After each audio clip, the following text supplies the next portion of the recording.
Vamos entonces con la segunda sesión del tema 4, donde intentábamos analizar las características de los países en vías de desarrollo, eso en primer lugar, y lo que íbamos a hacer hoy fundamentalmente es hablar de las estrategias que se han implementado, que se han practicado en los países en vías de desarrollo para salir de esa situación de países en vías de desarrollo. Sí, Ana.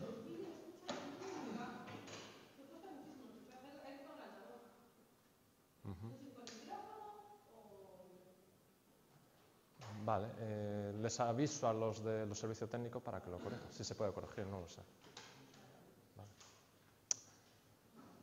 Vale, muy bien. Pues venga, avanzamos.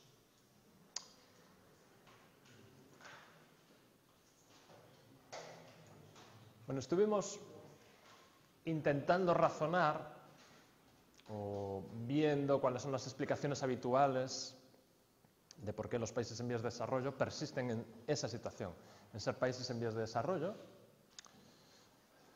Hecho esto de manera un poco provocadora, era mi intención.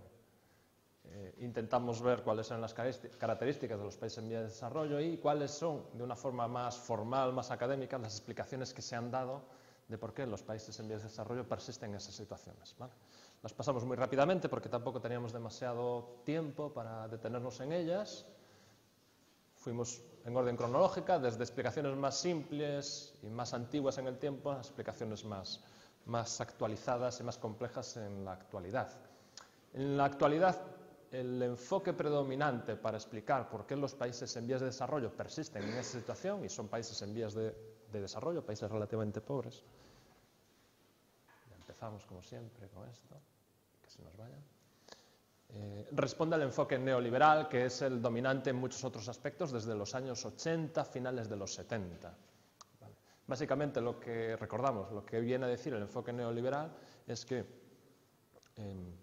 un país en vías de desarrollo persiste en esa situación porque no genera las estructuras, ni los incentivos, ni las regulaciones adecuadas para que el mercado por sí mismo, las fuerzas de mercado, permitan salir a un país en vías de desarrollo de su situación. Entonces tenemos países en vías de desarrollo en los que hay demasiado intervencionismo por parte del sector público, por parte de los gobiernos, alterando los precios, de tal manera que los precios ya dejan de reflejar la escasez o el coste en la manufactura y distribución de los productos y pasan a representar otras cosas, en muchos casos intereses políticos. Por ejemplo, que la energía sea especialmente barata, como una forma de contentar o alcanzar no sé qué objetivos desde un punto de vista político, ¿vale? O limitar la competencia en determinados sectores, porque se cree que eso es bueno para la economía y la sociedad, o en general, probablemente, porque eso es lo que consiguen determinados grupos de intereses, determinados grupos de poder para controlar y sostener su alto nivel de renta y riqueza. Entonces, el problema fundamental, según el enfoque neoliberal, es que hay una serie de problemas, imperfecciones en los mercados que impiden que los mercados cumplan su función. Y su función es que el libre juego de las fuerzas, de oferta, demanda, el libre juego del mercado, genere los incentivos y las economías necesarias para que un país salga de su situación de subdesarrollo. En muchos casos, por tanto, bien por interferencias políticas, con más o menos apoyo o presión de determinados grupos de presión, que tratan de proteger sus fuentes de renta tradicionales. ¿A costa de quién? Pues a costa del resto de la sociedad, claro, que es quienes acaban financiando y pagando todo esto. Vale. Entonces, la solución, si un país de verdad quiere salir de su situación de subdesarrollo, lo que debe hacer es quitarse todos esos pesos de encima, liberalizar la economía y dejar que el libre juego de la oferta y de la demanda, que el libre juego del mercado, haga su función. Y eso permitirá sacar a los países en vías de subdesarrollo de su situación. Hay que liberalizar los mercados, favorecer la competencia, incentivar la competencia, dejar de intervenir en los precios, que los precios reflejen el libre juego entre oferta y demanda, etcétera, etcétera. Y si dejamos que la economía funcione, que el libre mercado funcione, el libre mercado será quien nos permita salir de esa situación de subdesarrollo, de tal manera que cada país desenvuelva su crecimiento económico apoyándose en sus ventajas comparativas en términos internacionales, ¿vale? Aprovechando aquellas ventajas comparativas respecto a otras economías, a otros países. ¿Vale? Esta sería la idea fundamental, muy, muy resumida. Bueno. Por tanto, la clave de todo al final está en, si queremos desarrollarnos, tenemos que capitalizarnos, porque capitalizándonos, ya sea en capital físico, maquinario, como queramos concretar esto, capital tecnológico, intangibles, o en capital humano, esa será la base para permitir el crecimiento y el desarrollo, porque capitalizándonos, da igual cómo sea la manera, podemos incrementar la productividad. Incrementando la productividad nos desarrollamos, porque más productividad es más renta, es más ahorro, más capacidad de financiación. ¿Vale? Eso es lo que hay que hacer.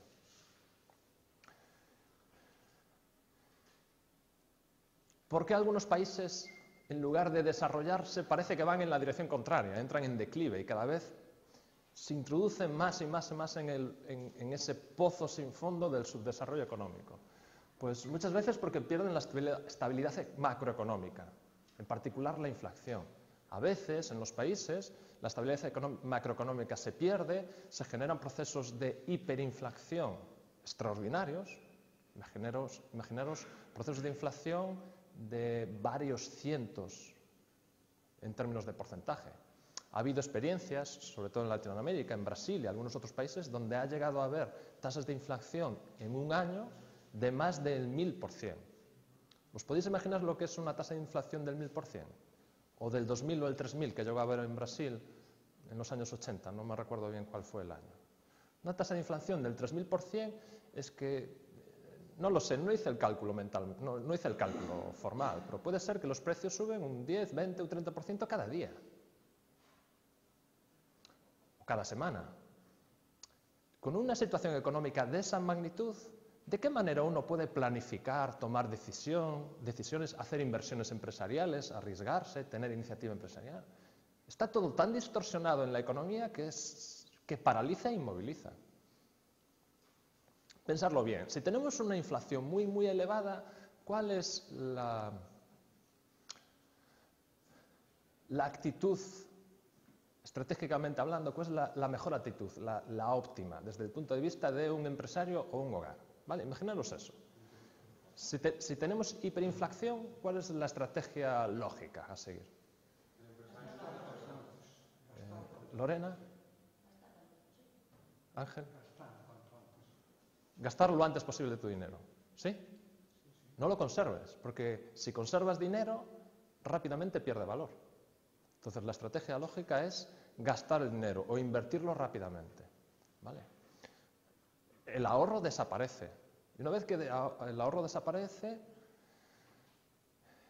¿cómo vas a financiar las inversiones? ¿Cómo vas a financiar tu desarrollo? ¿Vale? Lo lógico es consumir rápidamente. No conserves dinero porque pierde valor, no vale nada. El dinero de unos días para otros no vale nada, pierde su valor. ¿Vale? Y esto contamina mucho las decisiones y hace que pensar en el largo plazo sea pues pura ciencia ficción, porque de lo que te debes preocupar es el puro corto plazo. Un corto plazo en que la tasa de inflación es el 3000% anual, es una locura. Y eso solo puede llevar al desastre.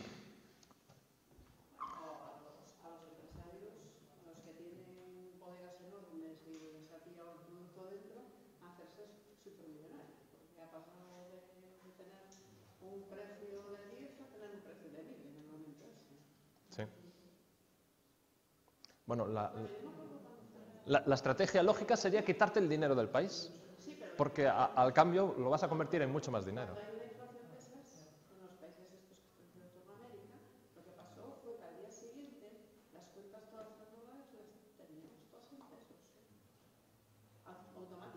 Pero eso por decisión de los gobiernos. Sí, sí, pero claro. Automáticamente. En el momento que hubo esa inflación así fuerte, pasó las cuentas todas, porque podías tener dinero como lo puedes tener en otras divisas. Sí. Ahí también. Lo típico era en dólares. Automáticamente a tener el dinero todo, llegamos al hombre, das mi dinero. No, yo quiero, yo te deposito en dólares, dame dólares. No, está todo, automáticamente. Sí, porque un proceso de inflación tan exagerado lleva a un proceso de devaluación terrible, O sea, al mismo precio que los precios suben internamente, el precio de la moneda en comparación con otra moneda cae abruptamente y lo que quiere hacer el gobierno es controlar las divisas para que no se le fuguen.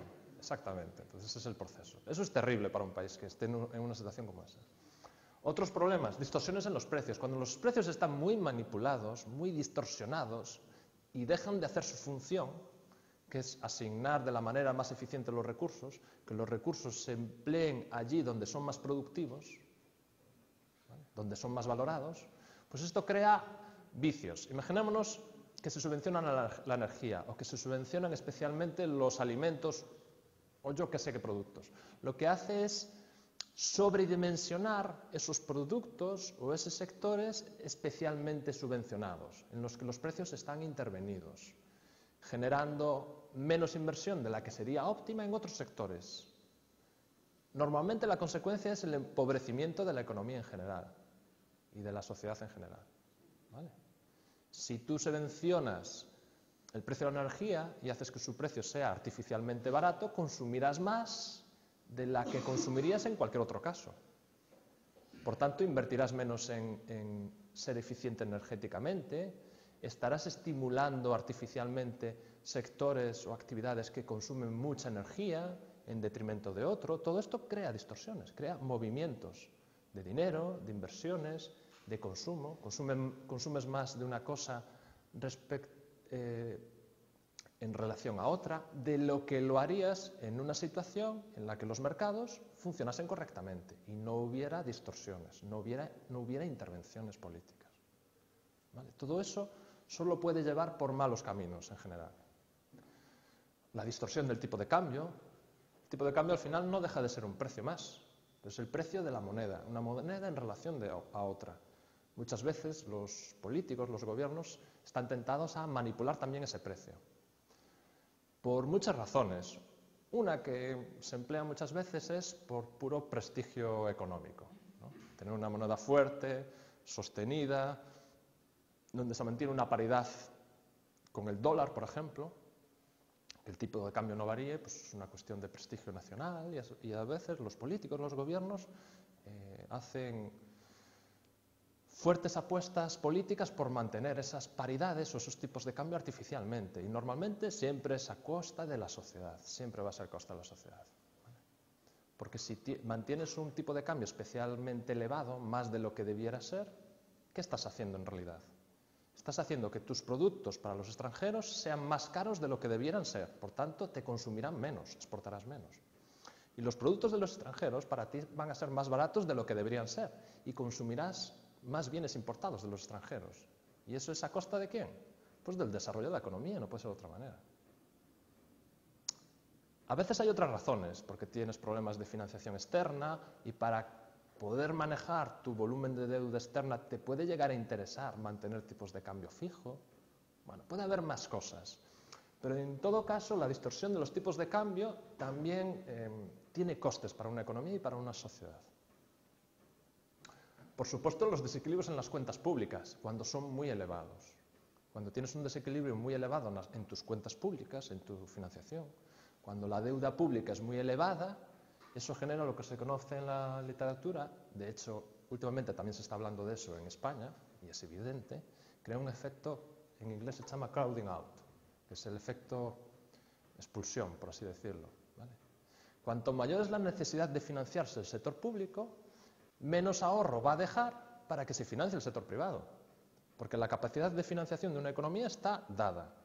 En parte puede ser cubierta por financiación exterior, pero si el sector público es muy voraz y necesita mucha financiación, dejará menos posibilidades para que se financien proyectos empresariales, para que se financien los hogares, sus proyectos de consumo, los que sean. Por tanto, la economía tendrá menos capacidad para financiar su desarrollo. Porque normalmente el desarrollo económico está basado en la parte privada, es lo normal o lo que debiera ser habitualmente. Entonces, cuanto mayores sean las necesidades de financiación del sector público, menos va a quedar para el sector privado. Y normalmente el desarrollo económico se apoya en el sector privado, precisamente, que es donde está la iniciativa empresarial. ¿Vale? En España ahora mismo hay muchas necesidades de financiación para el sector público, muy grandes, y en parte es a costa de la financiación del sector privado, ¿vale? De hecho, los bancos en España, desde hace unos años, lo que se dedican es fundamentalmente a financiar el sector público, porque le da una buena remuneración con bastantes garantías de pago. En principio, aquí nadie desconfía de que el Estado español va a dejar de pagar sus deudas. Entonces, en la medida que está trasvasando más y más ahorro o capacidad de financiación los bancos al sector público, cuando vaya un empresario a pedir prestado, pues menos va a haber para él, para sus proyectos. Ah, bueno, sí, esos ya son otros problemas también. Sí, sí, sí, evidentemente.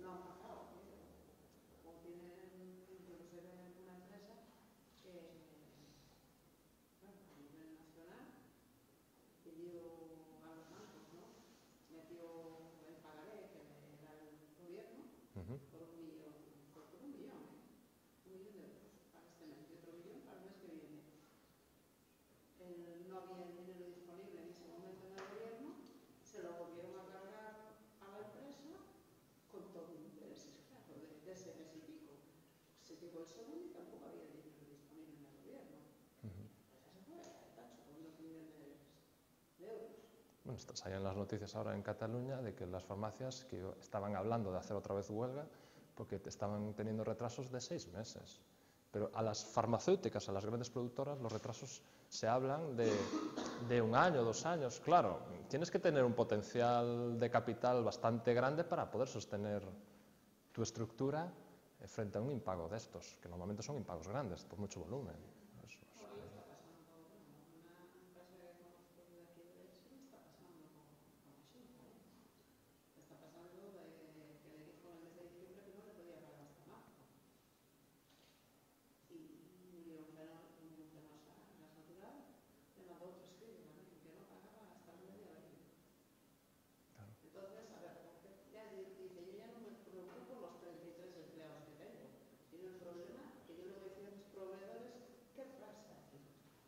Sí, sí. No le voy a pagar hasta el mes de abril. Nadie me va a creer después. Claro.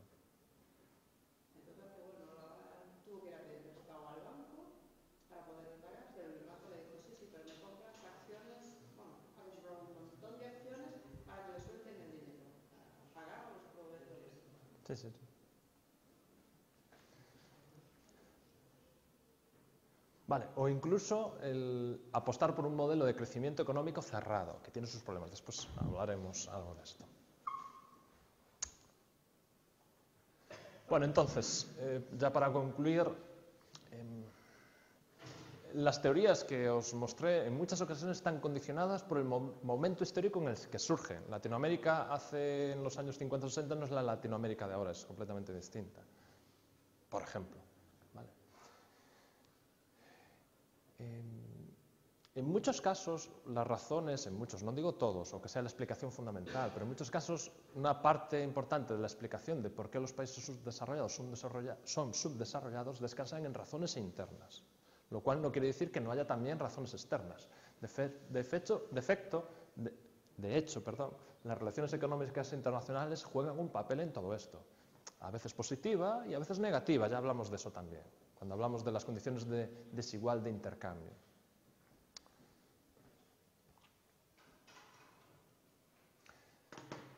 De hecho, el libro que os recomendé, si no lo hay, está agotado.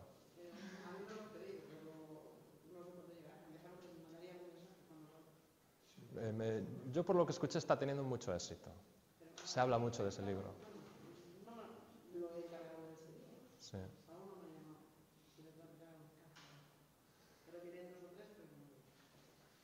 Pues claro, en todas estas explicaciones que se emplean habitualmente, que se mencionan las cuestiones institucionales, pero sin incidir demasiado en ellas, desde luego, muchas veces lo que parece es que nos falta algo del puzzle. Y en este libro no es el único ni el primero que habla de estas cosas, pero bueno, a mí me gustó especialmente. ¿Vale? Me gustó especialmente. Entonces se dice cosas como la que tenéis ahí. El éxito económico de los países difiere debido a las diferencias entre sus instituciones, a las reglas que influyen en cómo funciona la economía y a los incentivos que motivan a las personas. En parte se parece a algunos de los argumentos del enfoque neoliberal. ¿Vale?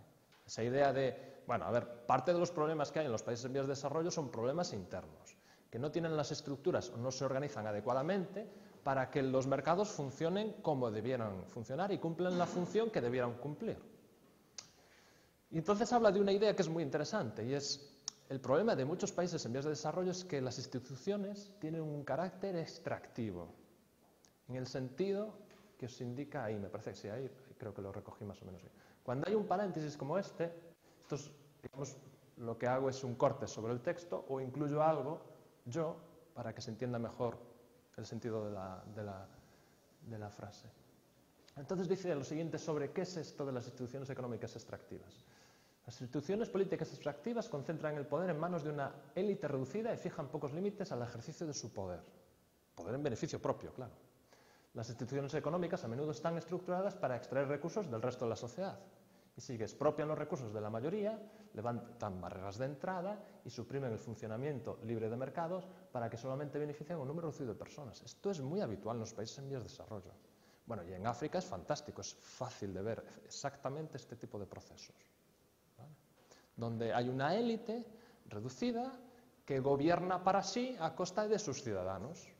Entonces crean monopolios para que solo sus amigos puedan explotar determinado negocio en régimen de monopolio, empobreciendo a sus ciudadanos, ¿vale? Porque su objetivo es fundamentalmente enriquecerse.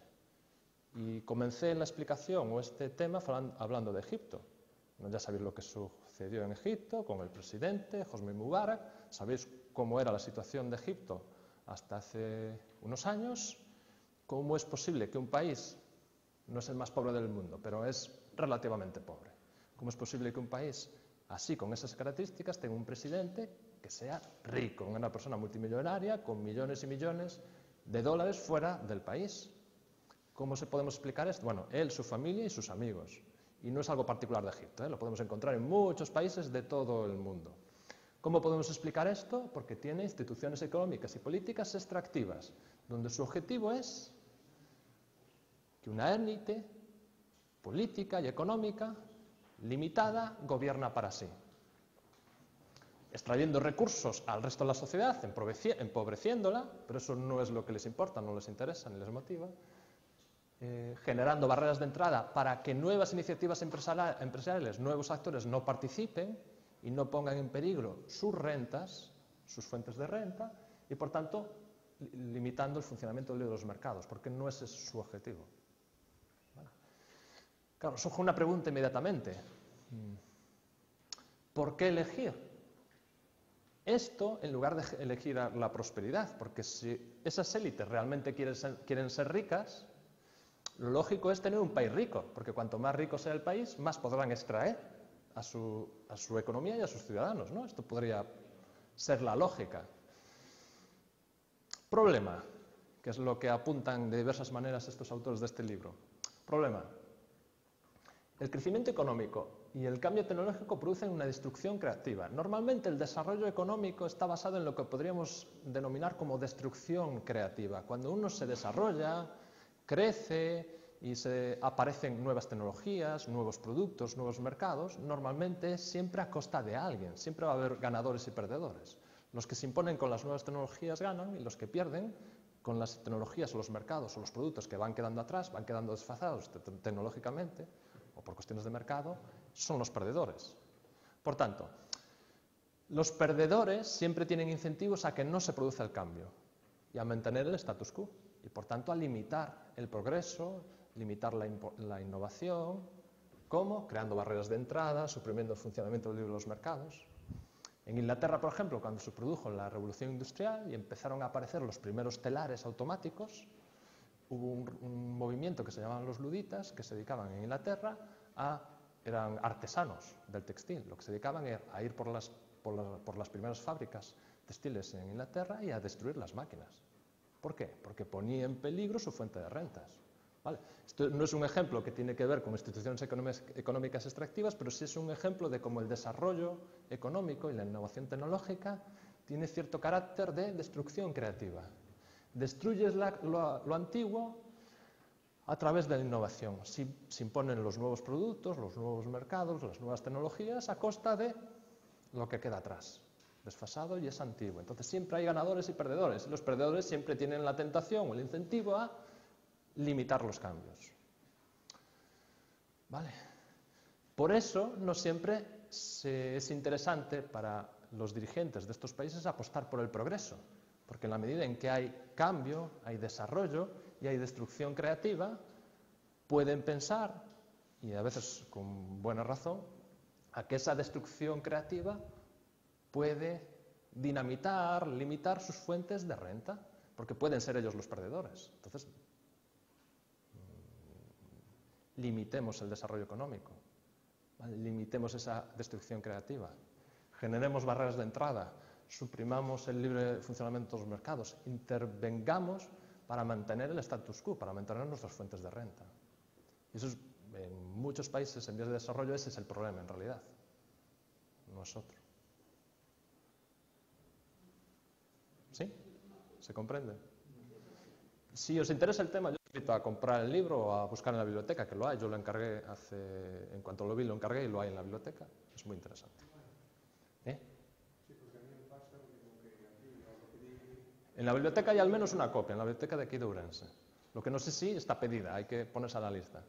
Yo al final me compré una para mí para que quedara al menos una en la biblioteca, ¿no? Para no tenerla ya. Bueno, dicho esto, presentado esto de esta manera tan cruda, pues demos un paso hacia adelante. ¿Cuáles son las estrategias que se pueden implementar para salir de esta situación de subdesarrollo? ¿Qué estrategias se han experimentado y cuáles han sido los resultados? ¿Vale? Exploremos esto. Entonces, básicamente, dos tipos de estrategia, completamente distintas, antagónicas. Estrategia rupturista o autárquica, yo rompo con el mundo, ato mis ataduras con el mundo e intento desarrollarme a partir de mis propias fuerzas, sin depender del exterior, lo cual significa sin depender del comercio exterior. Esta es la idea, ¿vale? Dicha así, un poco cruda. La otra idea es, al contrario, la vía aperturista. Abrámonos al comercio internacional y aprovechémonos del comercio internacional, aprovechémonos de nuestras ventajas comparativas y va a ser precisamente a través del comercio internacional lo que nos servirá de estímulo para salir del subdesarrollo, ¿vale? Son dos ideas completamente distintas, dos apuestas completamente distintas. En el caso de la vía rupturista, pues tenemos dos ejemplos, dos buenos ejemplos: la industrialización por sustitución de importaciones, ya veremos qué significa eso, y las economías de planificación centralizada, básicamente socialistas. Y por la vía aperturista tenemos dos tipos de experiencias: la basada en la exportación de productos primarios, ya podéis adelantar cuál va a ser el resultado, por lo que os conté antes, en la sesión anterior, o la exportación basada, o la apuesta aperturista basada en la exportación de manufacturas, que ya también vos podéis imaginar cuál va a ser el resultado. Vale, vamos una por una. Las estrategias rupturistas, la estrategia de industrialización, por tanto, basadas en el mercado interno. Me voy a desarrollar apostando por la industrialización basada no en la exportación de productos, sino en desarrollar mis mercados internos, con mis propias fuerzas. Voy a depender de mí mismo, no voy a depender de otros, del exterior. Esta es la apuesta, la idea. ¿Vale? Para hacer esto, lo primero que tienes que hacer es restringir el comercio internacional. ¿Vale? De tal manera que en lugar de importar bienes, lo que hago es producirlos internamente. Esta sería la idea básica. ¿Vale? Produciéndolos internamente, lo que hago es sustituir bienes importados por producción propia. Por tanto, de alguna manera, los empleos que se generaban en el extranjero a través de la importación de productos los voy a generar yo mismo con la producción de esos bienes, pero domésticamente, con industria nacional. Vale, aparentemente suena bien, no parece que haya problemas. ¿Vale? Por tanto, lo primero que tienes que hacer es restringir el comercio externo, las importaciones, para así proteger tu industria nacional frente a la competencia exterior, para que puedan subsistir. ¿Vale? ¿Por qué tengo que hacer esto? Porque la industria extranjera, en una situación, en un contexto como este, va a ser normalmente más competitiva. Tiene un mayor stock de capital en general, porque se desarrolló, tuvo una revolución industrial. Imaginémonos Inglaterra o Francia frente a, yo qué sé, Colombia o Egipto. Claro, ya tiene un stock de capital físico, tecnológico, capital humano, tan grande, acumulado a lo largo de muchos años, durante su proceso de desarrollo que un país en vías de desarrollo no puede competir en pie de igualdad. Las productividades son tan distintas que en un proceso de libre mercado pues es difícil que compita, al menos en manufacturas, o en muchas manufacturas, es difícil que compita la producción en un país en vías de desarrollo respecto a un país desarrollado. Ya para empezar, le falta la escala, las economías de escala, producto del comercio internacional. ¿Vale? Una economía desarrollada, con sus años de desarrollo y con su apertura al comercio internacional, ha alcanzado, no solo en niveles de productividad, sino también en economías de escala, unas ventajas que a priori no puede compensar con costes salariales más bajos un país en vías de desarrollo.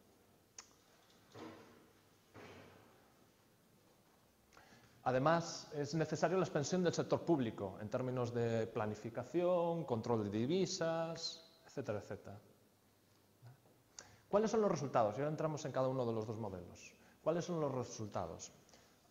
Hay bastante variabilidad, pero en general lo que se puede decir es que hasta los años 70, finales de los 70, principios de los 80, aparentemente tenía cierto éxito esta estrategia.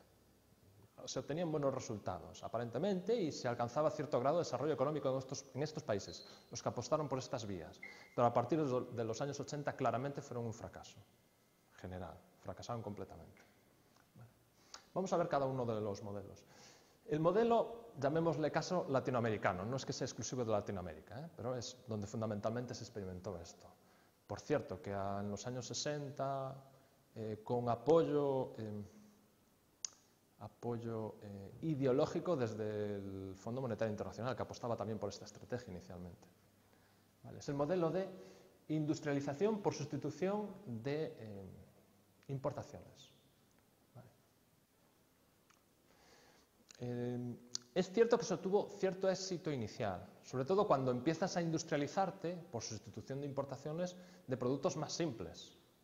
Tenemos calzado, cierta industria de la alimentación, industria textil, este tipo de cosas, donde no necesitas un gran desarrollo tecnológico, donde no necesitas un gran capital humano. Inicialmente, efectivamente, en los años 50 y 60, esto sí produjo cierto éxito y desarrollo económico. Ahora bien, en cuanto quieres dar el salto a niveles de industrialización o manufacturas de bienes más complejos, las cosas empiezan a fallar, ¿vale? Porque necesitas cierto capital que no tienes, tecnológico, de capital humano, etcétera. Necesitas ciertos desarrollos que no vas a tener. Por tanto, nunca vas a tener o alcanzar la capacidad de competir internacionalmente frente a las manufacturas de esos bienes por parte de los países desarrollados.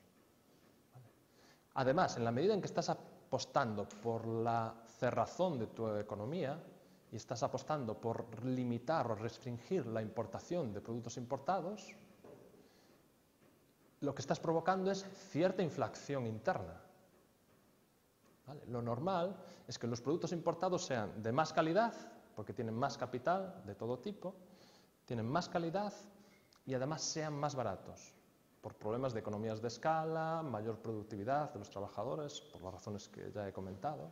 Por tanto, los bienes importados en general tienden a ser más baratos respecto a la producción nacional, por la industria nacional en estos países.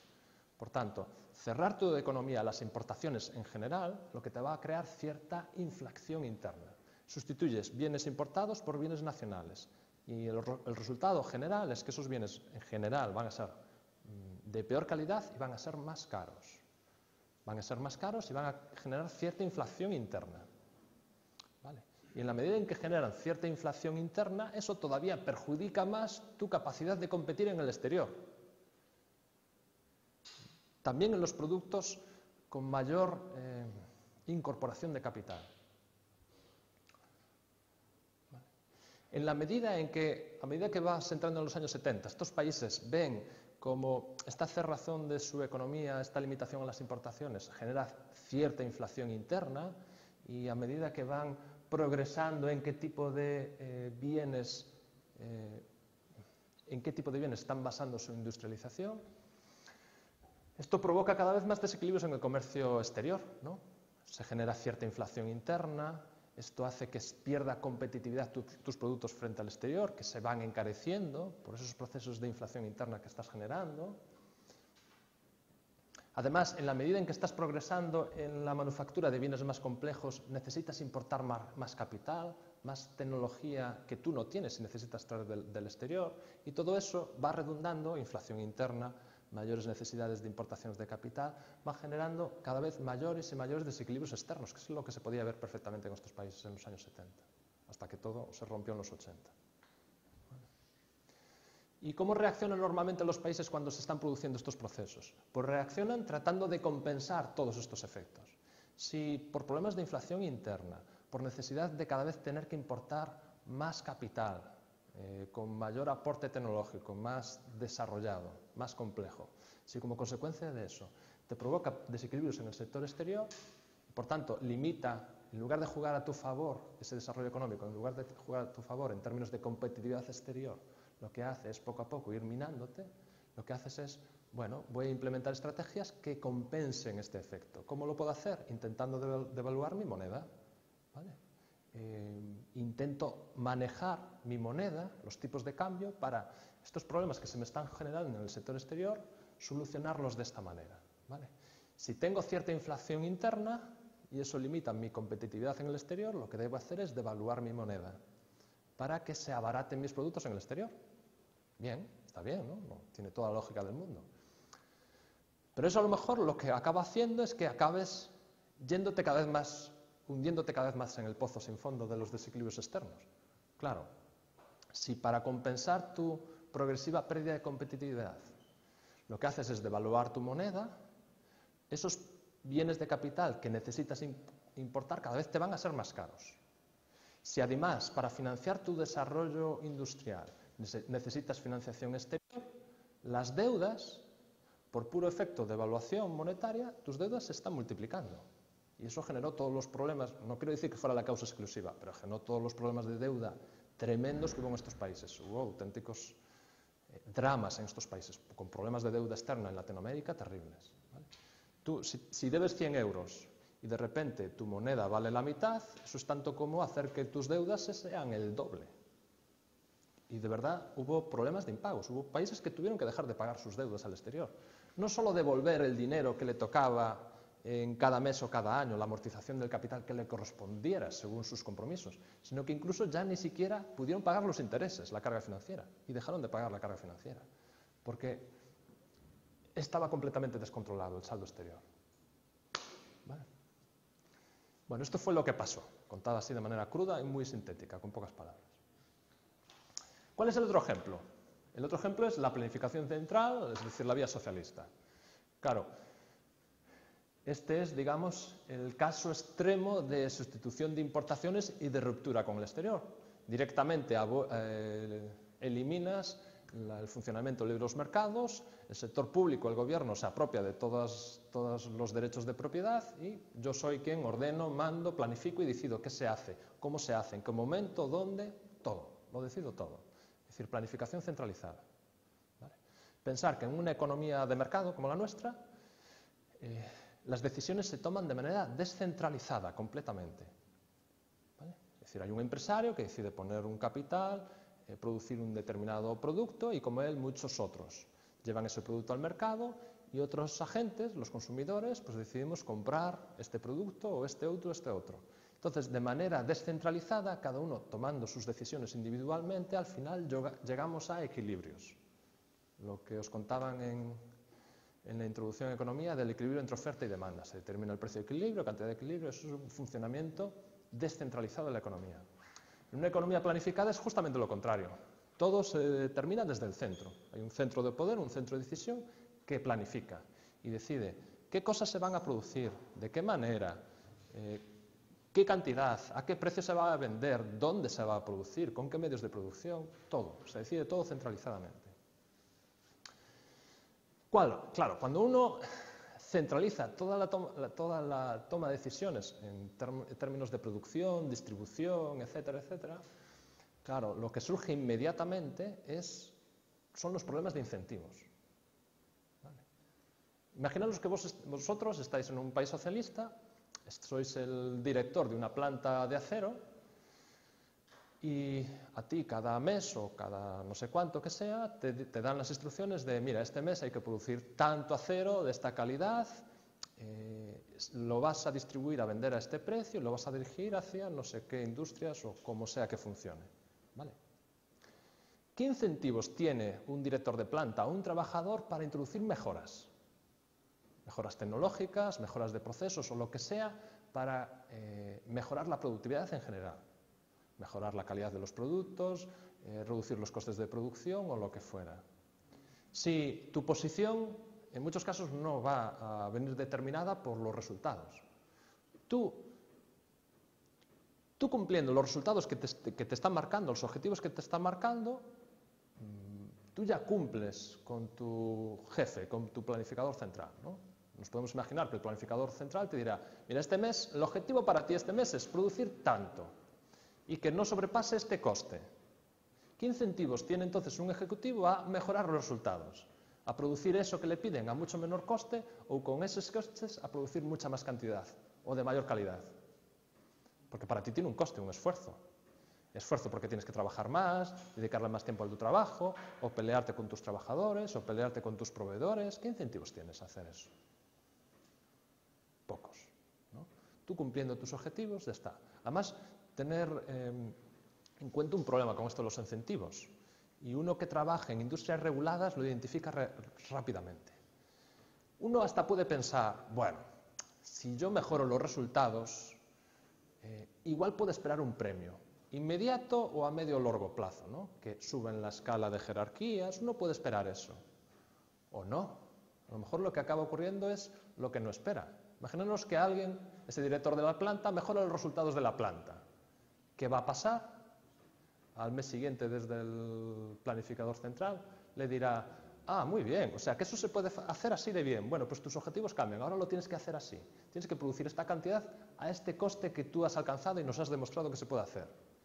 Es decir, si tú mejoras los resultados sin que inmediatamente tengas un incentivo, sea en términos de beneficios, de mayores salarios o como sea, que puede ocurrir en una economía de mercado, si no tienes ese beneficio inmediato, lo que puedes hacer es incrementar las exigencias que te van a hacer de cara al futuro, porque has demostrado que se puede hacer mejor, entonces te lo van a exigir. Entonces, en realidad, tu objetivo siempre es cumplir estrictamente lo que te mandan y no hacer más, porque si haces más, ese más va a ser el estándar para el mes siguiente. ¿Lo entiendes? Claro, una economía así planificada,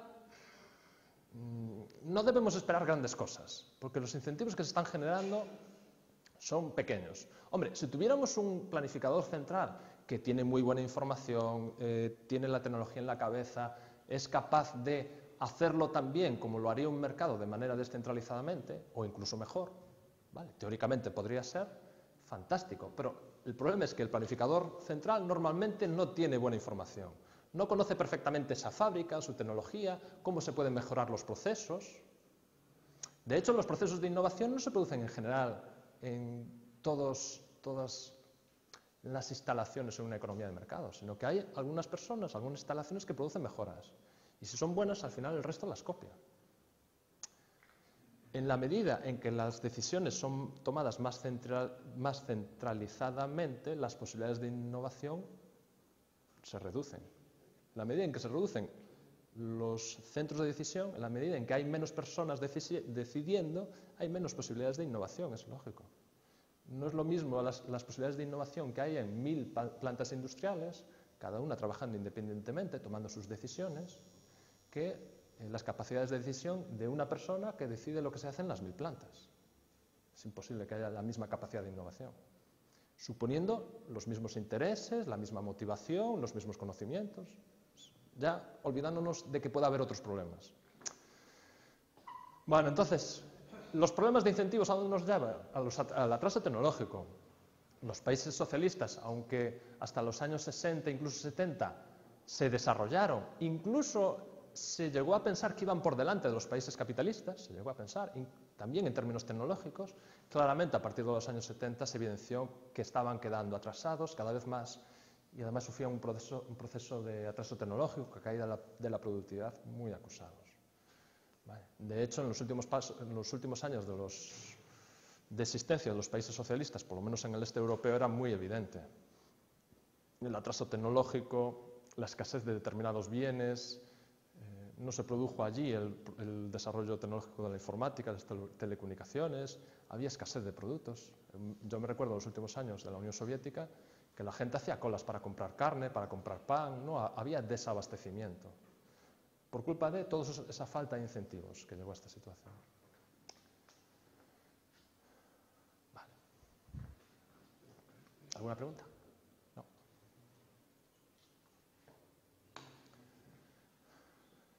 Bueno, frente a esta, hay otra estrategia, la estrategia aperturista, que es justamente la contraria. Lo que debemos hacer es abrirnos al exterior, participar del comercio exterior, aprovechar nuestras ventajas comparativas para comerciar con el exterior, ganar economías de escala que nos permitan mejorar en productividad, y eso será nuestro gran motor del desarrollo económico. ¿Vale?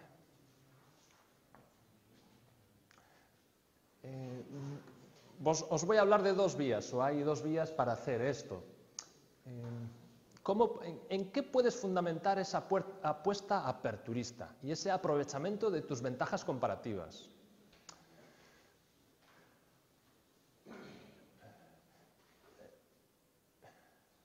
Una cosa, sí, lo introduje mal. Hay dos maneras de hacerlo. Bien basándote, que os lo conté antes, bien basándose en la apertura comercial al exterior, pero para comerciar productos primarios o bienes manufacturados. De lo primero que os voy a hablar, que es esto que tengo aquí, es la estrategia basada en la exportación de productos manufacturados, productos primarios, perdón.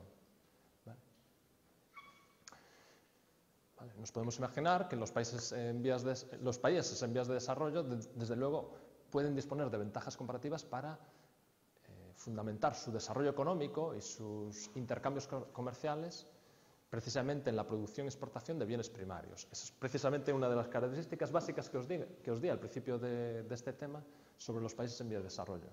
Bienes primarios que pueden ser bienes energéticos o no energéticos, bienes primarios vinculados a la alimentación, productos minerales no energéticos, etc.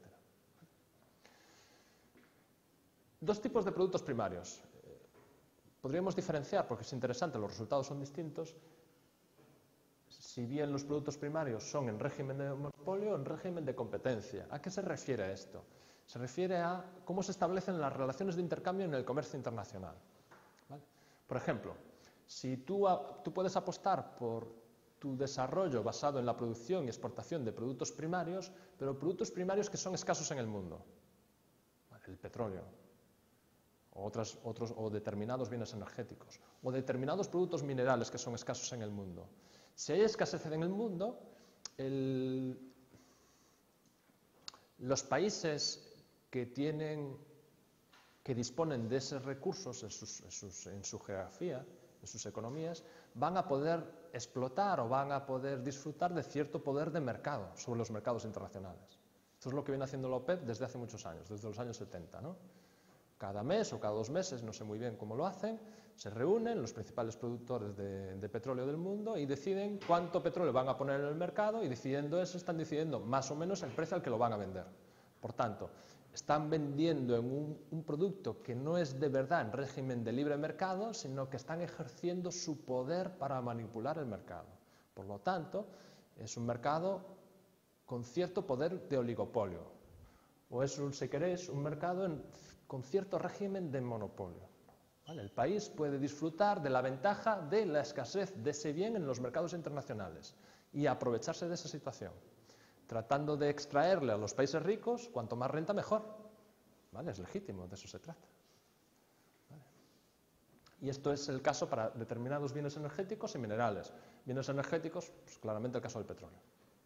¿Vale? Y después tenemos los otros tipos de recursos, en los que desgraciadamente un país en vías de desarrollo no puede ejercer su poder de mercado porque es un bien muy distribuido en la geografía mundial. Por tanto, un país o un grupo de países no puede ejercer cierto poder de mercado para manipular los resultados, los precios básicamente de ese bien en los mercados internacionales. Estos son lo que llamaríamos los bienes o productos primarios en régimen de competencia. Bueno, ¿cuál es la experiencia? La experiencia es que los países que han intentado fundamentar su desarrollo económico abriéndose al exterior, aprovechando su ventaja comparativa para producir y exportar bienes primarios en régimen de competencia, la experiencia es que esos países normalmente fracasan en su apuesta de desarrollo. Y el por qué ya os lo conté en cierta manera en la sesión anterior, debido a las condiciones de intercambio desigual. ¿Qué ha pasado, al menos hasta hace pocos años? Que esos bienes primarios en régimen de competencia, en la que no hay grupos de países en los que puedan ejercer poder de mercado y manipular los precios, lo que ocurre, lo que viene aconteciendo es que esos bienes primarios en términos relativos se están abaratando respecto al precio de las manufacturas. De tal manera que un país apostando por producir y exportar esos bienes, cada vez va a tener que producir más para poder importar los mismos bienes manufacturados de los que se venía proveniendo. ¿Por qué? Porque en términos relativos los bienes primarios reducen su precio, mientras que los bienes manufacturados incrementan su precio. Es decir, cada vez reciben menos por los bienes en los que están especializados y en los que están fundamentando su desarrollo económico y su renta. ¿Vale? No es un problema interno de ellos, son las condiciones del mercado, funcionan así. Están apostando por productos donde la elasticidad renta y precio es reducida. Son bienes con cierta inelasticidad. Y eso significa que los países, a medida que se desarrollan, en particular los ricos, cada vez gastan menos en esos productos en términos relativos. Por tanto, la capacidad de generar renta por la producción y venta de esos productos cada vez es menor. Ya os lo conté anteriormente. ¿Vale? Además, es que tiene otra desgracia. Además, es que es muy habitual en los países ricos que protejan la producción de estos mismos productos primarios en sus economías, en su geografía. ¿Vale? Entonces ponen aranceles, limitaciones para que los países ricos importan esos productos primarios, fundamentalmente alimentarios, de los países pobres o en vías de desarrollo. O sea, no es solo que tengas el problema de las condiciones de intercambio desigual hasta hace unos años, es que además los países ricos te ponían todo tipo de problemas para que pudieran venderlos los pobres sus productos a los ricos. ¿Vale? La PAC en Europa es tremenda. Imponen unas barreras tan grandes que es muy difícil que un país en vía de desarrollo le vendan productos alimentarios a Europa. ¿Por qué entonces? Esa es la explicación de por qué en Europa apenas sufrimos o visualizamos ese gran incremento en los precios de los alimentos en el mundo, porque es que nosotros ya estamos en cierta manera aislados. Nuestros precios son más o menos los de antes, porque teníamos limitada la importación de esos productos. Pero claro, en los países latinoamericanos, África o Sudamérica, caray, se experimentaron el incremento de los precios de los alimentos, porque ellos sí estaban jugando en el mercado internacional. Claro, es que en la PAC es terrible. Tanto es así que se produce más leche de la que consumimos los europeos. O entre regiones, entre países, hay unos países que producen más de lo que necesitan y hay otros que producen menos de lo que necesitan. España es un ejemplo. España produce menos leche de la que necesitamos. Le importamos leche a los países más ricos que los españoles. Le importamos leche a los holandeses y a los franceses, fundamentalmente. ¿Vale? O a los irlandeses.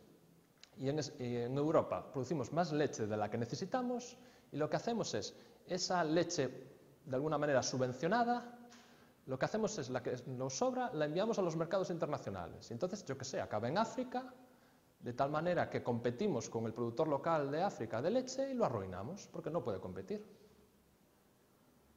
¿Vale?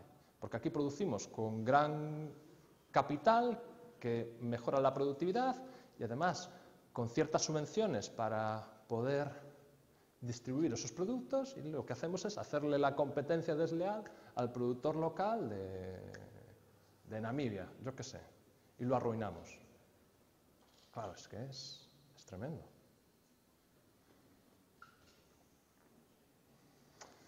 Bueno, ¿y qué pasa con los países que apuestan por fundamentar su desarrollo económico en la producción y exportación de productos primarios, pero en régimen de monopolio? ¿Vale? Porque tuvo la suerte, la fortuna de que en su geografía esté localizado un producto que es muy deseado en el mundo, pero que es escaso en el mundo. Por ejemplo, el petróleo o de determinados productos minerales, sobre todo los vinculados a las nuevas tecnologías, de las TIC. ¿Vale? Nos está pasando.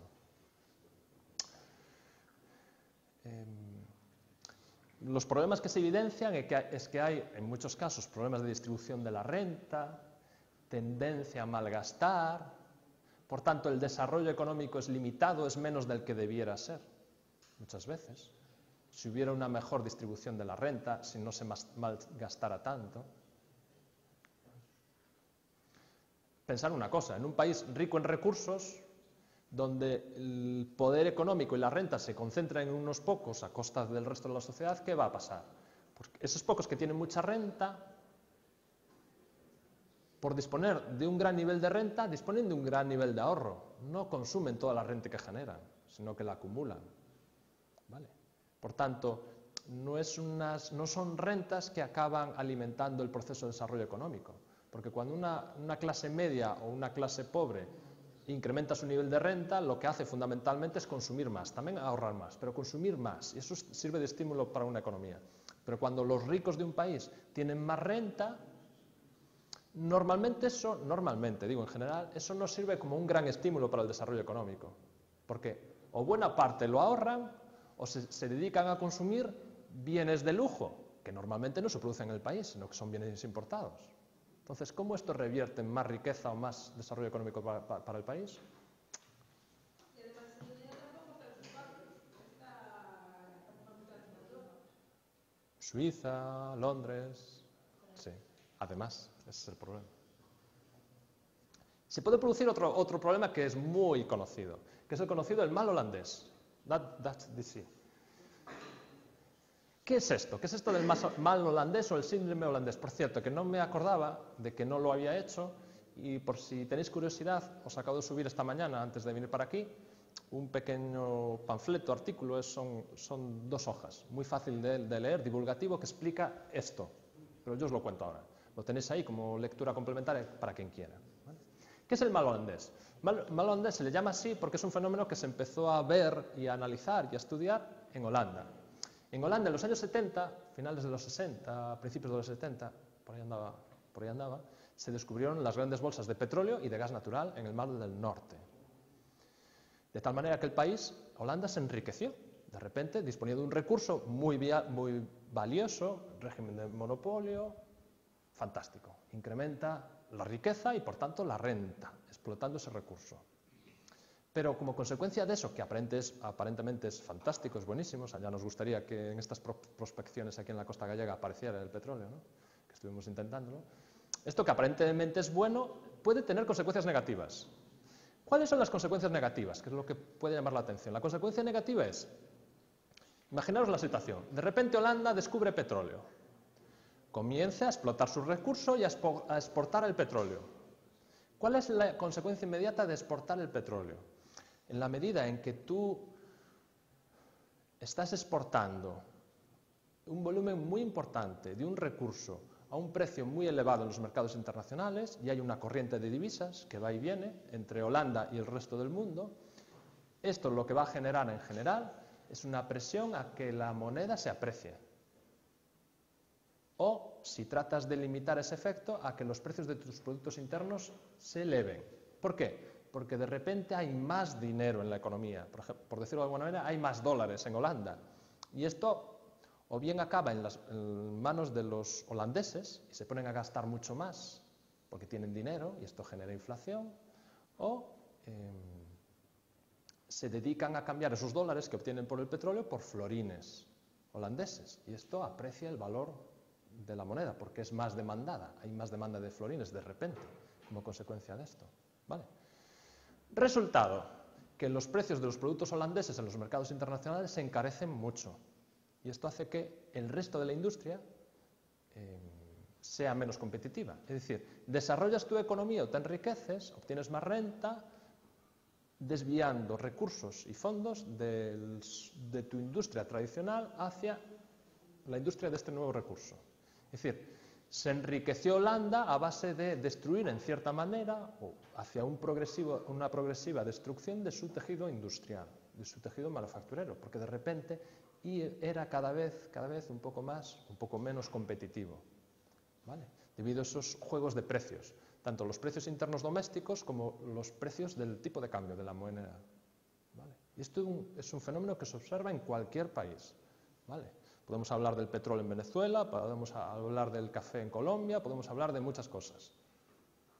¿Vale? Este efecto de, en la medida que aparece una masa monetaria importante en forma de un recurso, puede ser oro, de repente aparece oro en el país, una gran cantidad de oro, aparece una gran cantidad de petróleo, como pasó en Colombia, hay una pérdida de toda la producción de café en Brasil, esto pasó en los años 80, me parece, o finales de los 70, y de repente Colombia obtiene muchísimo más dinero por el café que estaba exportando porque hay escasez de café en el país, ¿no?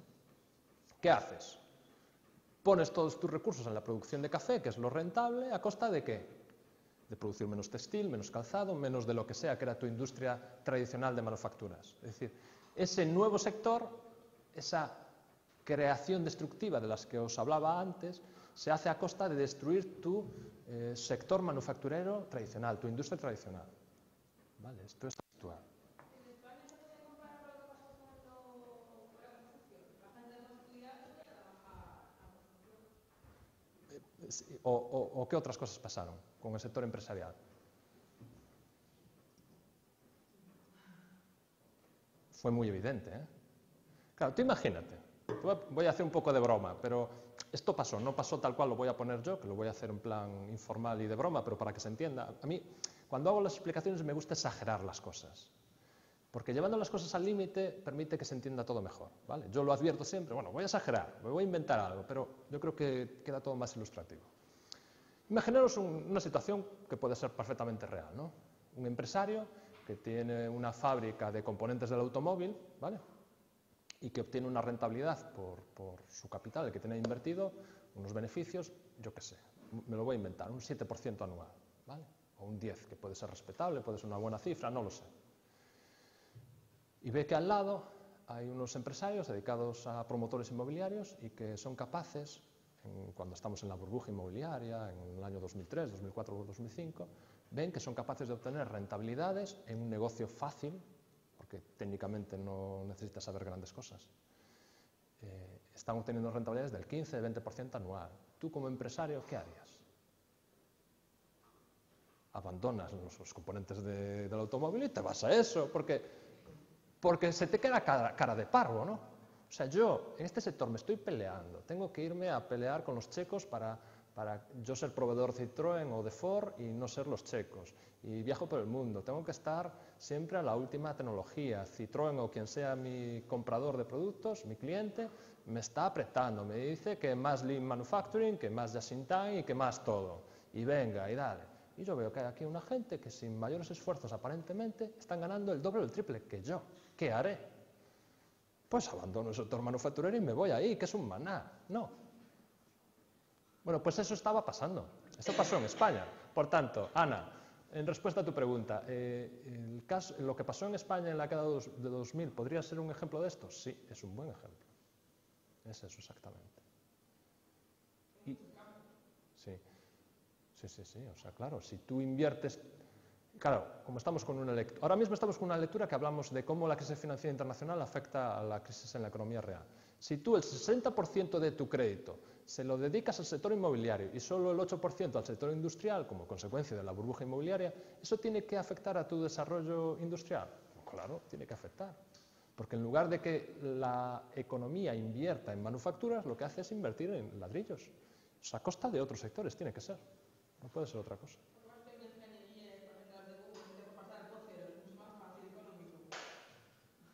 Si con saber sumar y multiplicar ya está, no hace falta mucha ciencia para dedicarse a la construcción. Subcontratas todo y ya está. Básicamente es comprar una parcela, conseguir la licencia municipal y el resto te viene casi rodado, ¿no? Ya. ¿Eh?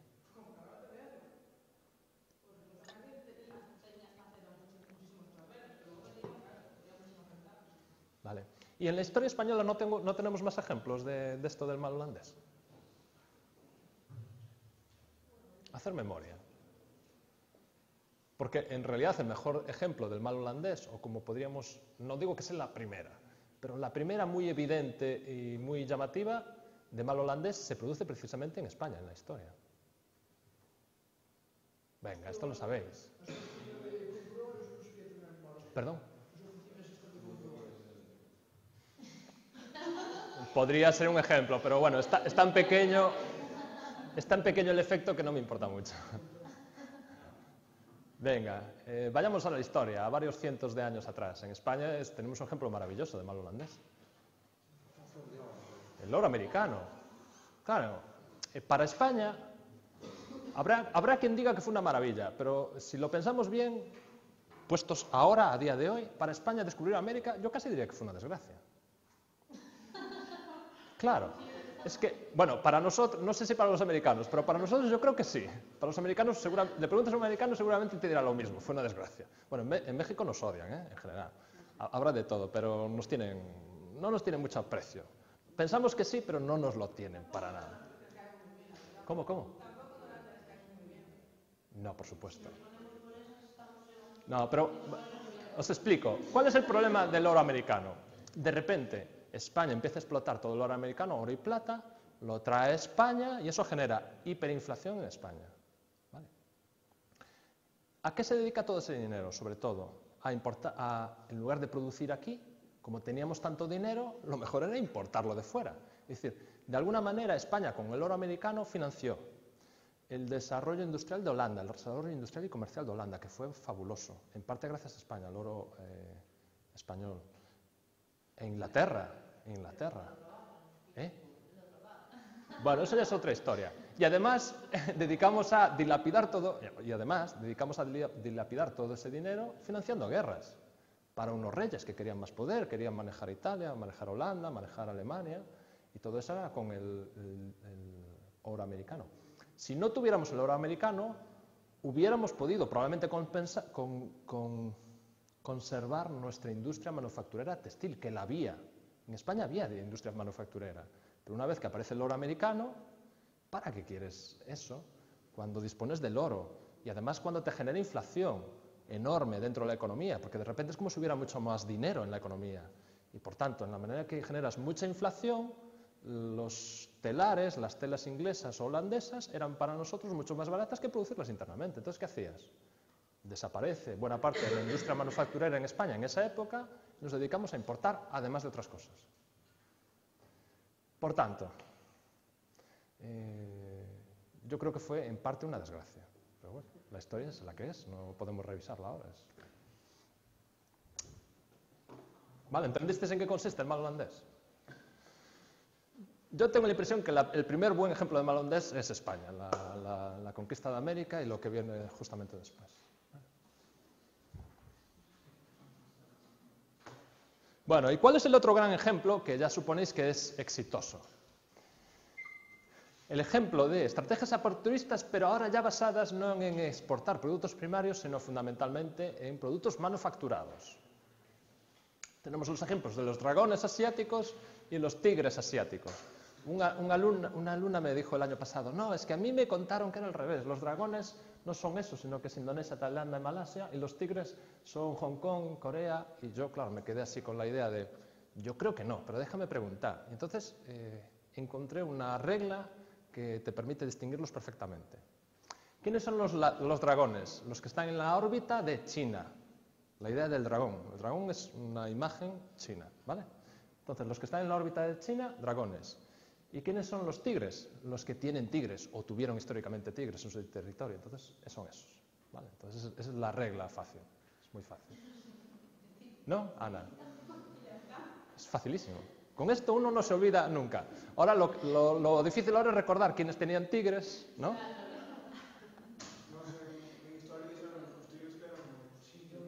Malasia, ¿no?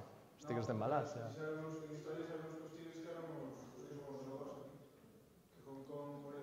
Es que hay alguien que lo cuenta al revés. ¿Quién lo cuenta al revés?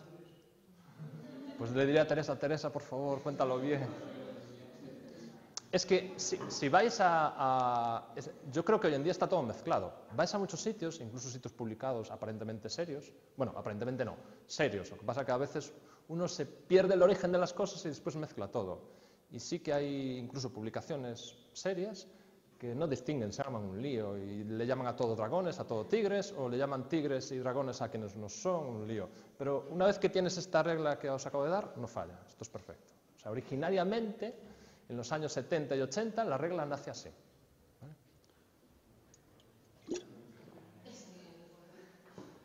¿Vale? Bueno, Los dragones asiáticos son las primeras experiencias aperturistas que empiezan a tener éxito en los 60 y los tigres son los que se incorporan a este modelo en los años 70, un poco después. ¿Vale? Por cierto, que todos estos países en general, inicialmente, antes de estos años, apostaron por la vía rupturista, por la experiencia de industrialización por sustitución de importaciones, es decir, igual que Latinoamérica. Lo que pasa que, frente a los fracasos que empezaron a tener, cambiaron el modelo. Dime, Ana. ¿Cómo? Porque no forma parte de este modelo. Es un caso aparte. Igual que China es un caso aparte. ¿Vale? Pero bueno, sí, India sería debería ser de los tigres, pero no forma parte de ese modelo. De hecho, su modelo aperturista y de industrialización aparece muy tarde, a finales de los 80, principios de los 90. ¿Vale? Por eso aquí no está. Aquí se refiere a los que empezaron estas experiencias en los 60 y 70. Bueno, ¿cuáles son las características de estos países y qué les llevó al éxito? Disponían de una importante fuerza de trabajo, con bajos salarios.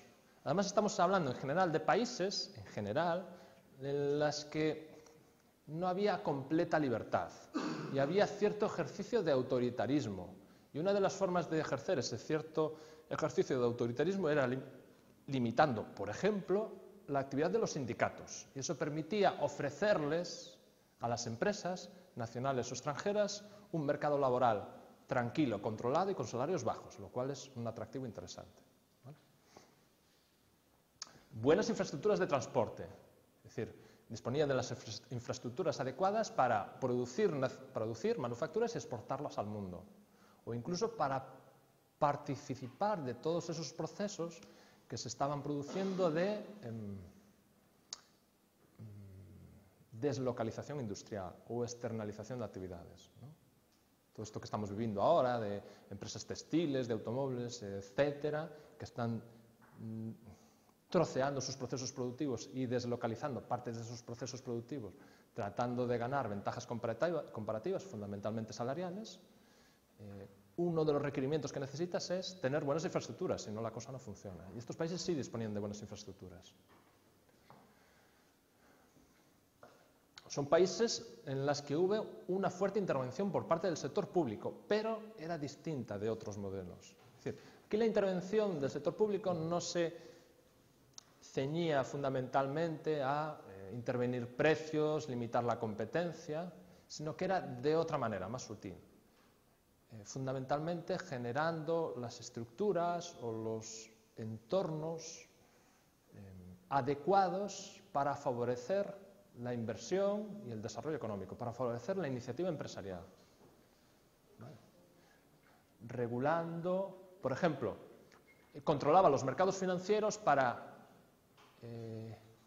favorecer fundamentalmente la financiación a aquellos sectores con mayores posibilidades de desarrollo económico o con las mejores rentabilidades, es decir, intervenía en el mercado financiero promoviendo sobre todo aquellos proyectos empresariales que pudieran ser más ventajosos desde el punto de vista de desarrollo industrial.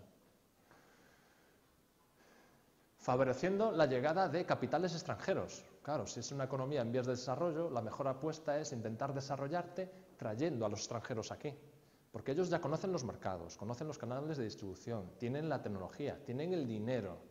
Por tanto, tú lo que haces es ofrecerte para que se instalen aquí y se traigan todo eso. Se traigan el dinero, se traigan los mercados, porque van a producir para exportar, se traigan la tecnología. ¿Y cómo lo hacían? Pues creando entornos favorables, creando fuertes estímulos financieros, por ejemplo, con exenciones fiscales, vacaciones fiscales. Nos podemos imaginar a un país ofreciéndole a las multinacionales: veniros aquí, que durante los 10 primeros años de actividad no pagáis impuestos. Podría ser. ¿Vale? O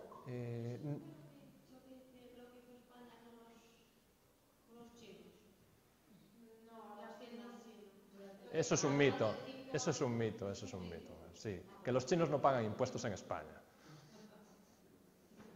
Es difícil de tragar eso, ¿eh? Pero sí, todo el mundo está convencido de eso, que los chinos en España no pagan impuestos. ¡Qué maravilloso! Nos tendremos que hacer chinos, ¿no? Si fuera tan fácil. No, eso no existe, eso es un mito. ¿Cómo va a ser así? No. Sí, o que a los extranjeros se les da dinero. Bueno, yo escucho muchas cosas, pero bueno, da un poco de pena, ¿sí? Claro, la destrucción, la creación destructiva, ¿no? O la destrucción creativa. Claro, ves que te están robando el negocio, que son más competitivos que tú, por la razón que sea. Una de las razones por las que son más competitivos es que trabajan con machinos, ¿no? Claro, no trabajan 8 horas, te pueden trabajar 12 horas, o es que viven allí en el comercio, comen y casi duermen allí. Claro, yo esas condiciones no las quiero, pero a costa de esas condiciones, y si el resto de la sociedad lo permite, ¿no? Porque puede haber regulaciones laborales que digan, no, esto no se puede hacer, lo que fuera.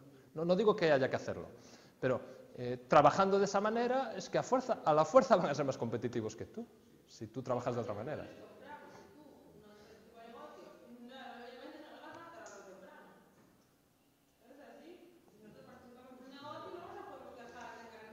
Y entonces, claro, están apareciendo por todos lados, aparentemente son tan competitivos que la gente dice, bueno, no, es que el gobierno les da dinero, es que no pagan impuestos, pero tú te puedes ir a una tienda de estas y comprar el precio muchas veces de algunos productos en esas tiendas respecto a otro tipo de tiendas y no son más baratos, yo incluso los he visto más caros. O sea, que cuidado, ¿eh? No pensar que en la tienda china es más barato. Puede haber, yo lo he comprobado, ¿eh? Exactamente el mismo producto y es más caro en la tienda china. Entonces, bueno, todo esto es un mito, hay muchos mitos sobre esto. No quiere decir que sean malos, yo alguna vez he hecho alguna compra porque me era conveniente hacerla, ¿no? Pero bueno, hay mucho mito sobre esto. No nos creamos todo lo que se dice, en general, desconfiar en general y ser críticos, es una buena actitud en la vida, yo creo. Procurar ser críticos.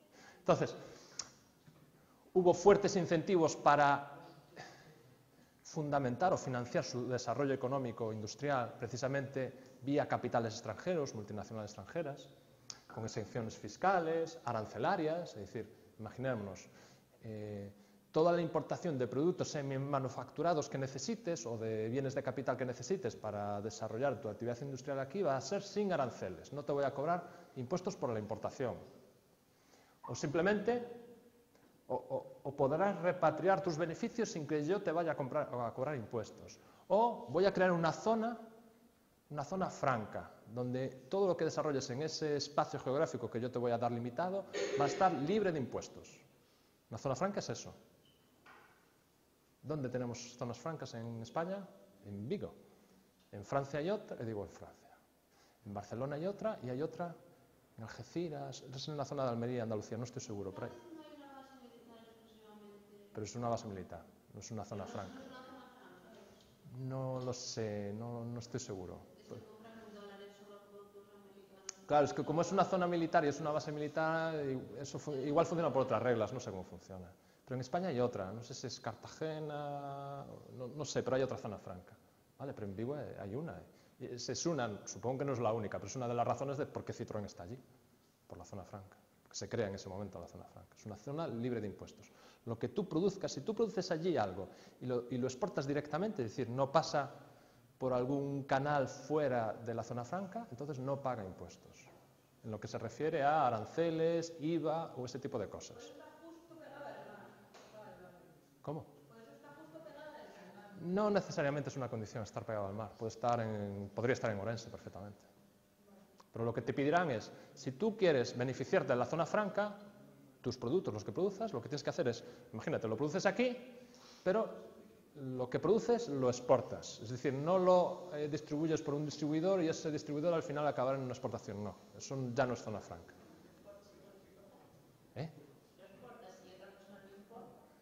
Sí, pero ya no es zona franca. Ya entras fuera del canal de la zona franca.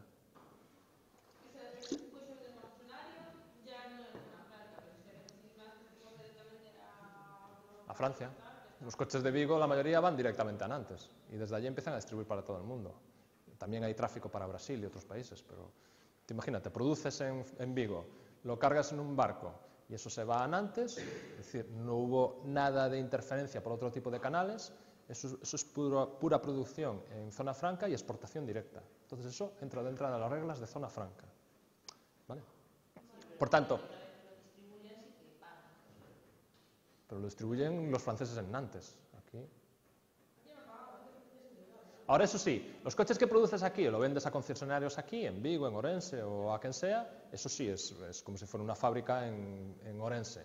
y paga los impuestos que haya que pagar, de tráfico de mercancías, lo que fuera. ¿Vale? Eso no quiere decir que esté exenta de reglas, es decir, un trabajador de una fábrica en la zona franca se paga la seguridad social, rige la legislación laboral, igual que en el resto del país, pero para lo que es el tráfico de mercancías no rige la fiscalidad, digamos, ¿vale? Entonces facilita las cosas y las abarata en cierta manera, ¿vale? Bueno, todo esto, ¿para qué? ¿Por qué está puesta y de esta manera, tan favorecedora de la inversión extranjera? Para financiar su desarrollo, para incentivar que trajeran sus capitales, para que trajeran sus tecnologías. Muchas veces lo que se les pedía a estas multinacionales o empresas que venían del extranjero es permitir o exigir que ciertas partes de los procesos productivos o ciertas partes de la tecnología tuvieran difusión en la economía local, ¿vale? En Galicia experimentamos mucho esto, ¿no? Cuando empezamos con los molinos de viento, no se le decía a la multinacional holandesa, Vestas o otras que había, se les dijo, muy bien, yo aquí voy a desarrollar parques eólicos, voy a hacer esa apuesta, pero lo que te voy a exigir es que los molinos que me pongas aquí sean construidos aquí. Entonces tenemos constructores de aerogeneradores por aquí por Ourense, por la zona de Pontevedra también hay constructores de aerogeneradores. La tecnología viene de Holanda o de donde fuera, pero el molino físicamente se construye aquí, salvo la maquinaria propiamente, que eso sí que viene de fuera, ¿no? Entonces digamos que, vale, muy bien, yo te dejo desarrollarte aquí, desarrollar tu actividad económica, pero me tienes que dejar tecnología y actividad aquí. Entonces, una parte del proceso tienes que hacérmelo aquí. Esta es la apuesta que se hicieron aquí en estos países también. ¿Vale? Desde luego disfrutó de muchas ayudas a apodo occidental, lo cual no nos debe extrañar, porque claro, en el contorno en el que estaban, alrededor de China, pues había China, Vietnam y otros países del ámbito socialista, había una gran apuesta por los países occidentales para ver si desarrollamos estas economías adecuadamente y frenamos la difusión del socialismo, ¿no? Hubo un poco de todo.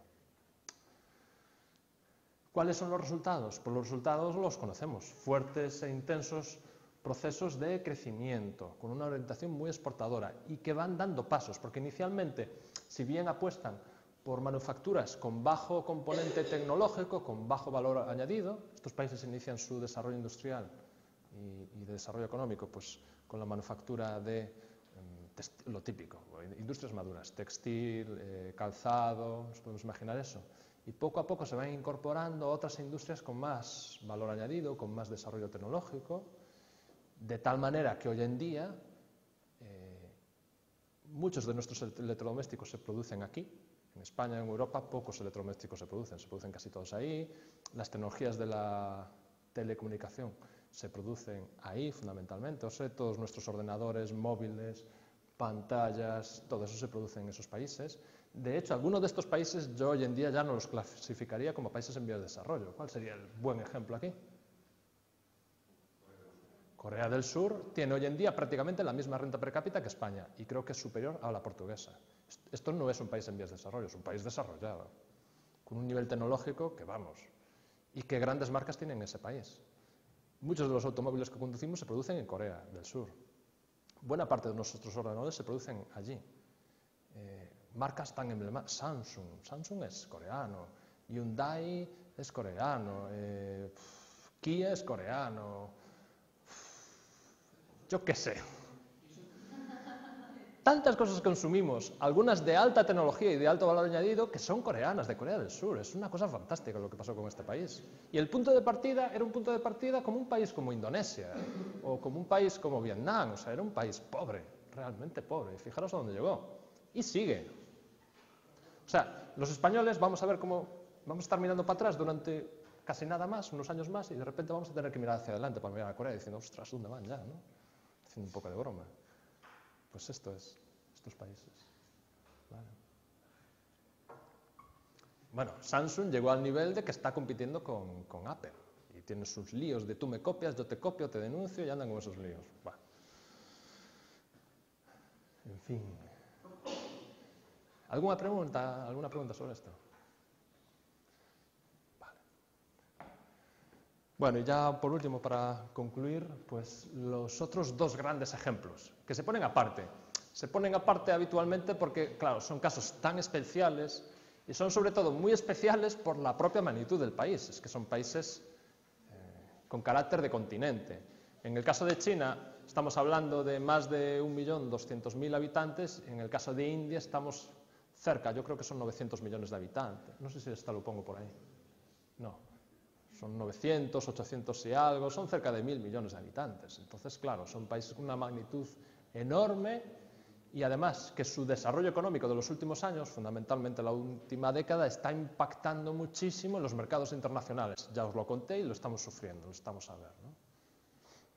Os ponía en el tema 3, por ejemplo, algunos datos sobre la magnitud de la economía china y podíais ver que China consume la mitad del mineral de hierro de todo el mundo, de alimentos consume muchísimo, de muchos alimentos. Bueno, es una cosa fantástica el caso de China. ¿De dónde sale? Sale de una economía socialista completamente centralizada, que apostó inicialmente por la vía autárquica hasta los años 70 y eso llevó al desastre al país, o sea, lo empobreció profundamente, más allá de cuestiones de política, de falta de libertad que fueron terribles, la revolución cultural, que eso es una de las grandes desgracias de este país, que pasó con Mao Zedong, bueno, una desgracia. ¿Vale?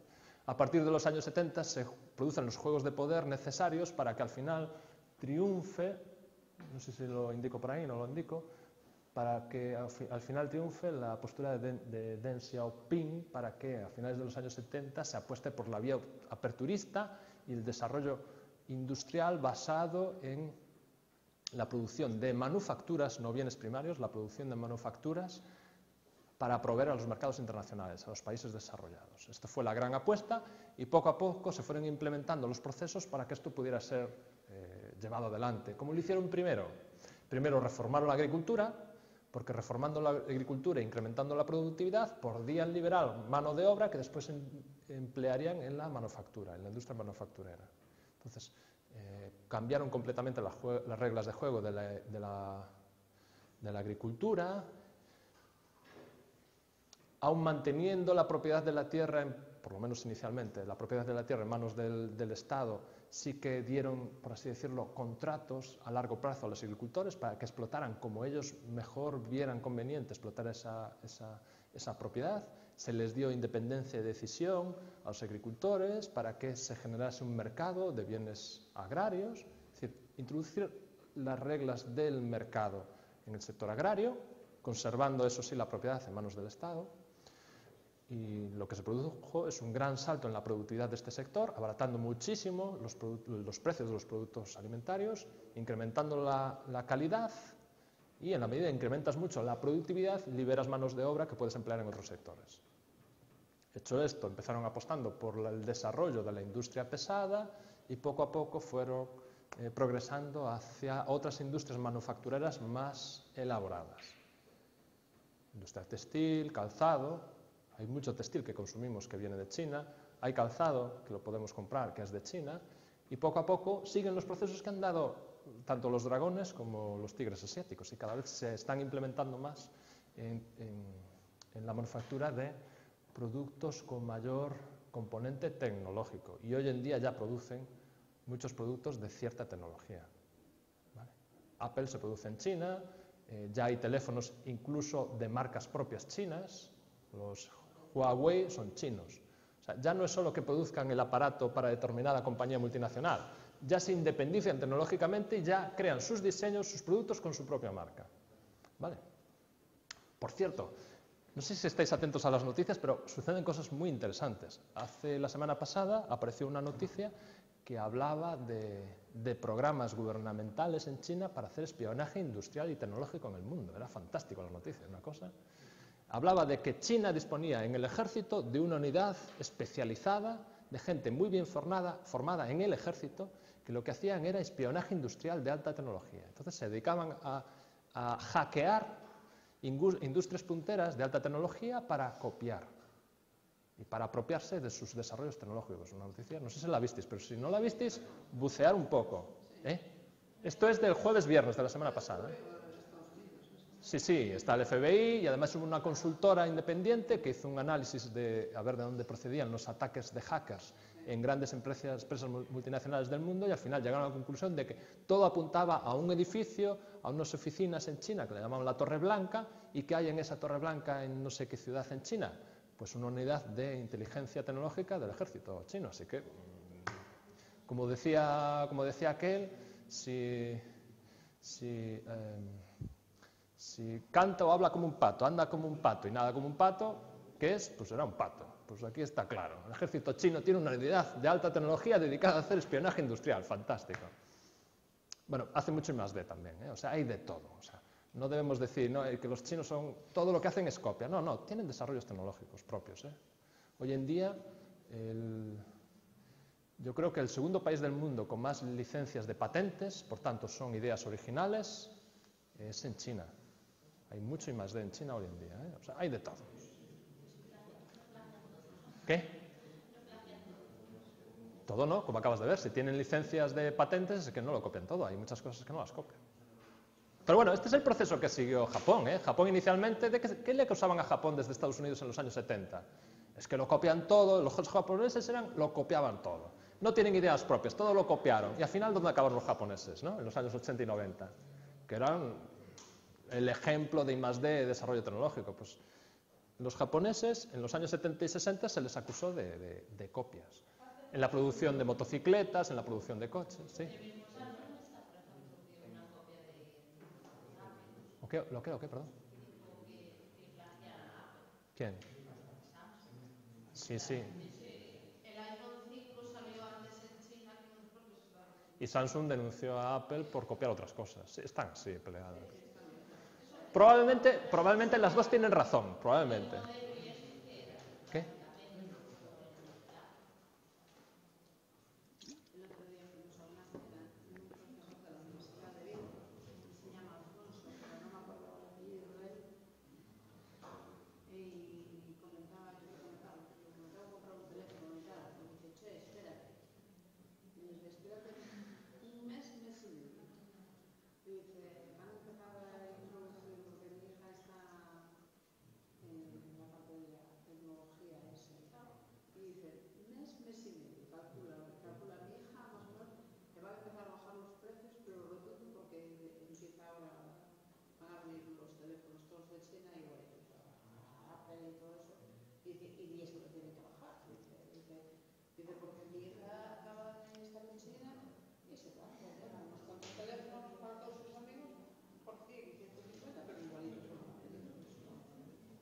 Yo tengo mi hermano que vive en Noruega y hace unos años se dejó la empresa en la que trabajaba, montó una tienda de tecnología en internet, vende móviles, vende relojes y todo eso, y todo lo trae de China, son teléfonos fantásticos.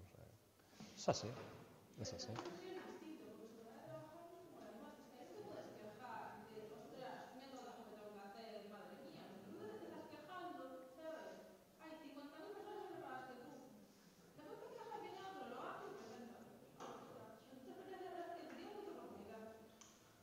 Bueno, pues os voy a poner un ejemplo.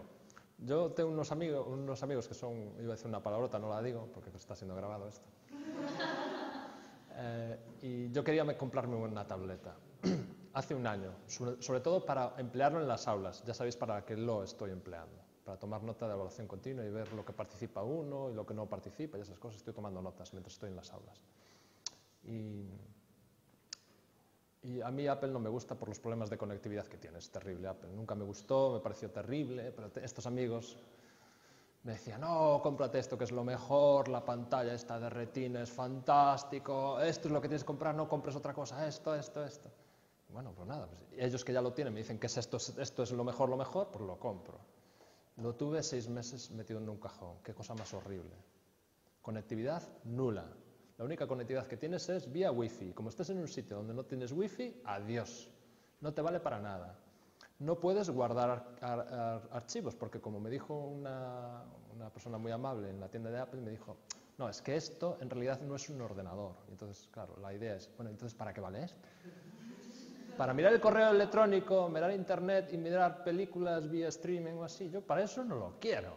Yo lo quiero para trabajar, para ocio.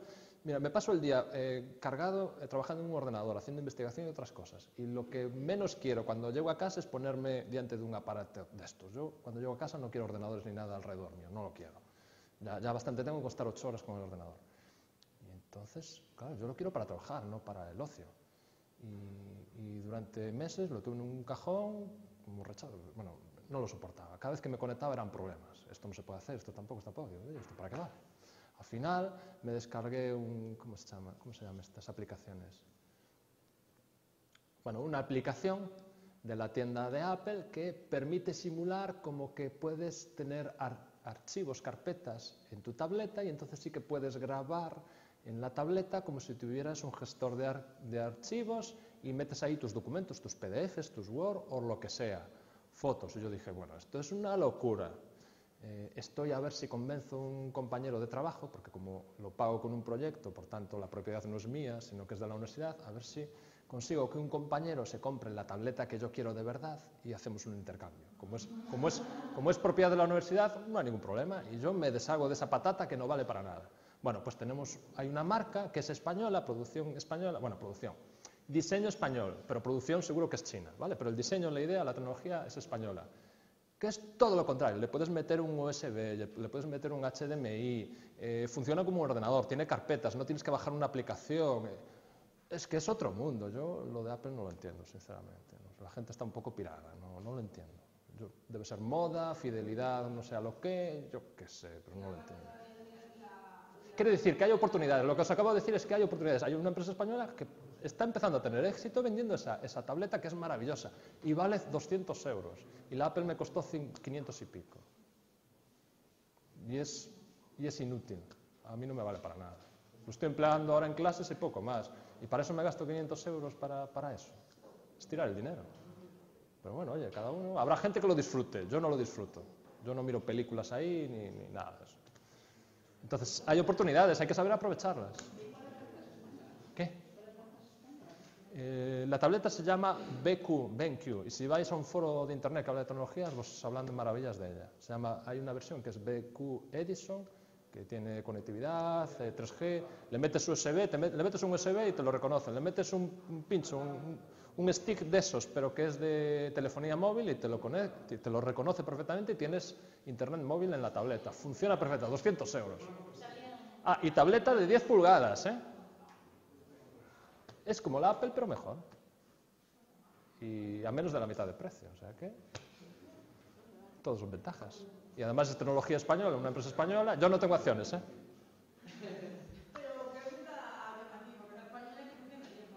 Hay oportunidades, hay que espabilarse. Hay que espabilarse. Y nada más. El caso de China es un caso menos exitoso. Empezó con más retraso. Y... bueno, tiene otro tipo de problemas. Lo voy a dejar aquí. Estoy cansado y tampoco tengo muchas más cosas interesantes que aportar. Yo creo que lo dejo aquí. La esencia os la conté. ¿Vale? ¿Alguna pregunta?